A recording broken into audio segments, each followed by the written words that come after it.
विशेष सुरागीको आधारमा गरेको अपरेसन हो। बसमा कुनै गाडीमा चाहिने अवैध झोरको बाटो हुँदै सामाकोसीबाट झोरको बाटो हुँदै रसुवातिर गइरहेको अवस्था हो। त्यसपछि हामीले त्यो गाडी त्यहाँ रेकी गरेर बस्यो, मान्छेहरू सर्भिलेन्स गर्यो। त्यो गाडी त्यहाँ पुगिसकेपछि त्यो गाडीलाई रोक्यौँ, हेऱ्यौँ, ड्राइभरसँग इनिसियल सोधपुछ गऱ्यौँ, के छ त केही छ यताउता भन्दाखेरि अलिकति शङ्का लाग्यो। यस्ता अपरेसनहरू गरिरहेको अनुभवको कारणले कुनै पनि सामानहरू लुकाउन सक्ने ठाउँहरूलाई मध्यनजर गरेर सबै ठाउँहरू भिडियोग्राफी गर्दै सबै हामीले कानुनी रूपमा अप्नाउनु पर्ने सम्पूर्ण कुराहरू अप्नाएर अब उसले अरू कुरा केही भनेन। त्यसपछि उसको रियाक्सन्सहरू हामीले एक्सन्स सबै हामीले रिड गर्दाखेरि चाहिँ केही हुनसक्छ भन्ने हामीलाई चाहिँ विशेष सुरागीको आधारमा गरेको अपरेसन हो। बसमा कुनै गाडीमा चाहिने अवैध मुद्राहरू गइरहेछ भन्ने कुरा हो। त्यसपछि हामीलाई सूचना आइसकेपछि हाम्रो टिम अलर्टको स्ट्यान्ड बाईको टिम गयो। त्यसपछि यो झोरको बाटो हुँदै सामाकोसीबाट झोरको बाटो हुँदै रसुवातिर गइरहेको अवस्था हो। त्यसपछि हामीले त्यो गाडी यो गाडी हुनसक्छ भन्ने कुरामा हामी गयौँ इन्फर्मेसनको आधारमा। गइसकेपछि त्यो गाडीको पिछा गर्दै गर्दै हामीहरूले एउटा सर्टेन पोइन्टमा गएर माथि हेऱ्यौँ, त्यहाँ रेकी गरेर बस्यो, मान्छेहरू सर्भिलेन्स गर्यो। त्यो गाडी त्यहाँ पुगिसकेपछि त्यो गाडीलाई रोक्यौँ, हेऱ्यौँ, ड्राइभरसँग इनिसियल सोधपुछ गऱ्यौँ, के छ त केही छ यताउता भन्दाखेरि अलिकति शङ्का लाग्यो। शङ्का लागिसकेपछि त्यो गाडीलाई सिधा अफिसमा लिएर आयौँ।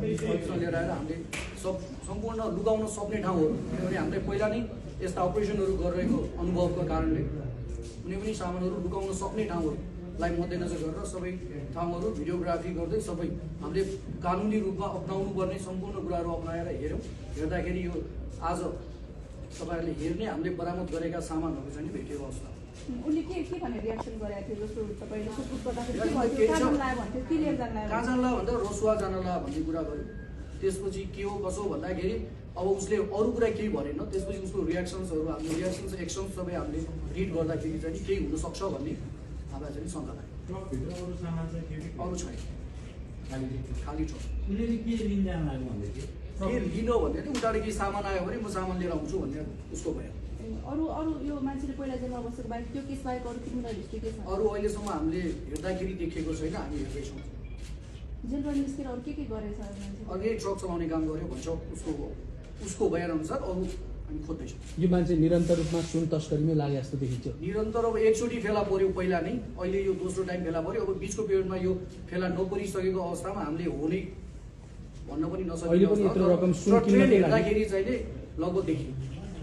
अनि यो पैसा उसले कहाँबाट जम्मा गराइदिएछ, के रहेछ, कसरी जुट्यो? त्यो पैसाको मामलामा उसले क्लियरली यही हो भनिसकेको अवस्था छैन।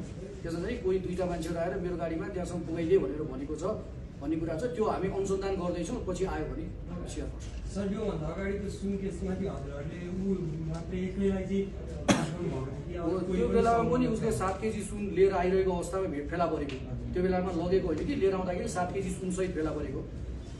त्यति बेला चाहिँ अरू कोही संलग्न छ त्यसमा भन्ने? अब यस्तो केसमा के हुन्छ, हामीले प्रिलिमिनेरी इन्भेस्टिगेसन गर्यो, त्यसपछि सम्बन्धित निकायमा पठाइदिन्छौँ, राजसम्म पठाएको। त्यसपछि बाँकी अनुसन्धान राजसभाबाट भएको छ।